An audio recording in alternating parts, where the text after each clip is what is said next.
How's it going, everybody? Hope you're all doing well. And today I have the Spiritus System 34 Alpha split rig with me. And I've been using this thing a lot, so that's what we're going to discuss. How in my use does this stack up to other products? So you're probably wondering, okay, why do I care about what this guy says?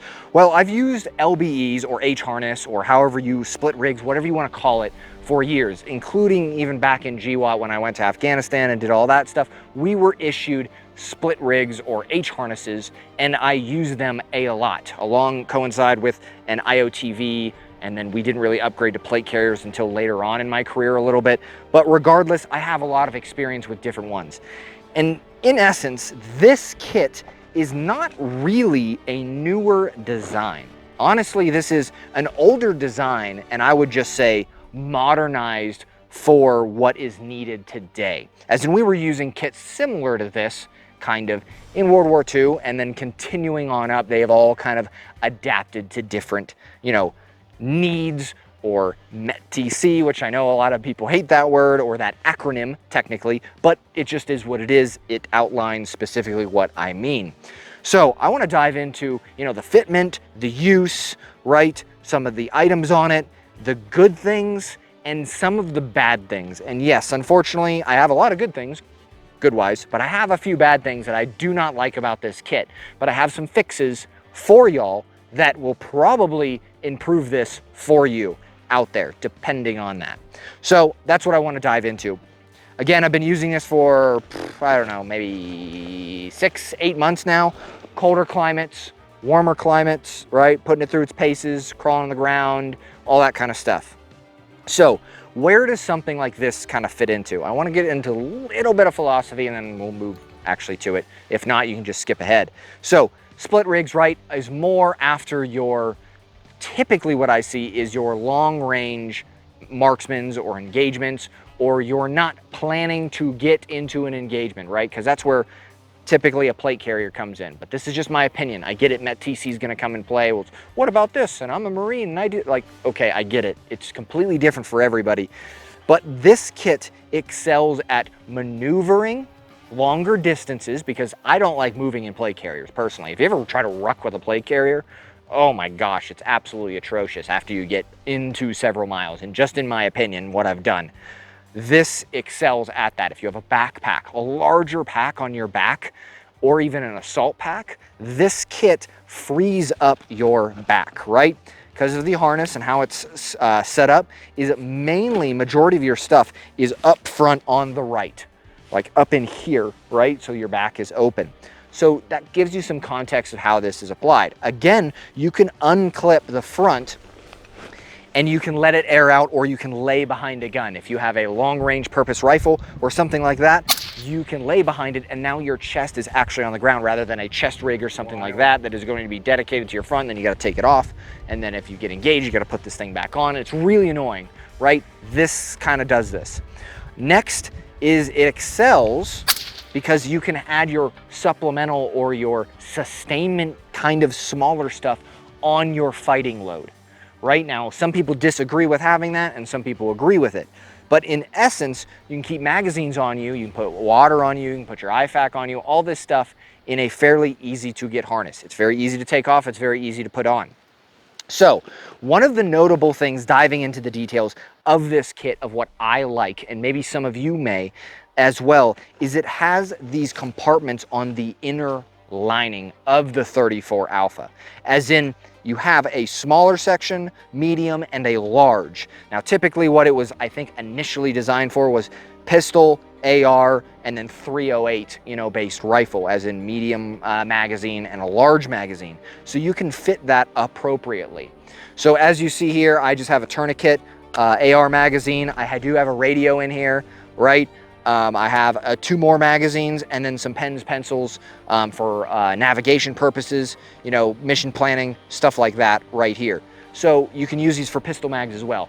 This excels in being able to plus up and not use the exterior portion of this split rig, right? Because you can have, in essence, if you really wanted to, 4 magazines on the center, and pistol if you were running a pistol in this case, which I am not. Different discussion, but you can run 4 magazines just on the inside, and then you can load the exterior with whatever you want. Personally, I have a spud pouch and then a large sustainment pouch on the side. So 2 magazines on each side on the exterior, right? Because it's all MOLLE, so you can add whatever you want. This configuration typically works really well. I actually kind of stole this from a friend.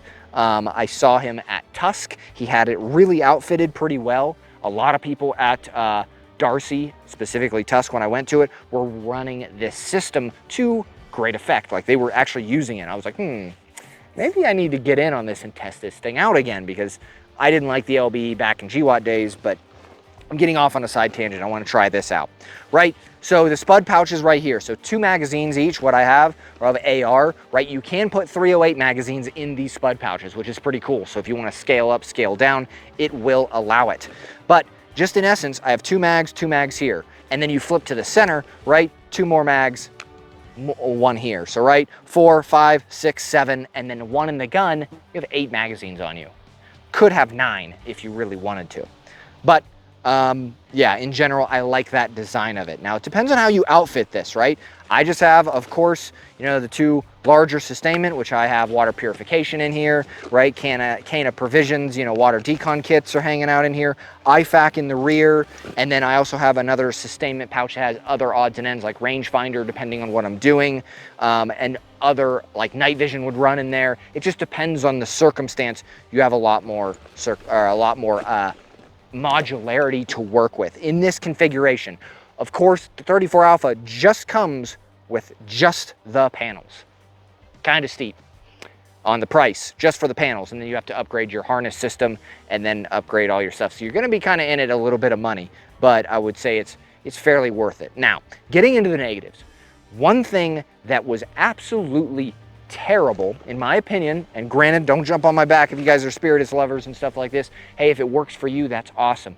I'm just stating this one thing did not work, and that would be the harness. I upgraded to the fat strap, and in my opinion, that thing was atrocious for my body style. As in myself being reasonably skinny, right? Not having a lot of mass on me, I can run forever. I'm right down the center of what the DOD parameters of body body weight index and stuff like that. Perfectly right where I need to be. I'm about 155 pounds, right? I could not get this thing to cinch down. It would not. The smallest cinch, like all the way down, it was still floating on me. And it was just annoying because I couldn't adjust it enough. What I did end up going to is the full tang tactical H harness. The benefit of this one is in the front, those buckles, you can adjust them vertically. Like you can place them wherever you want to kind of bring that load up. That's the problem with the fat strap that I had, is I couldn't adjust it. It was only adjusting in the rear. So over time, it was like this thing was sagging in the front, and then the back was, you could adjust, but it wouldn't adjust enough.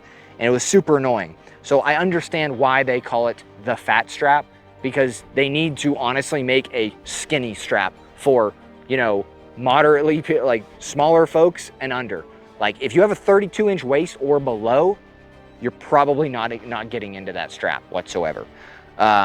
They do make an 8 or an X harness. I have not tried it. Maybe it's a solution, but hey, I don't mean to get on people, but hey, people have different styles. I know folks that use it that are bigger, they have more muscle behind them, and they're fine with it. Cool, if it works, it works. I'm just telling you, it didn't work for me. I had to upgrade it.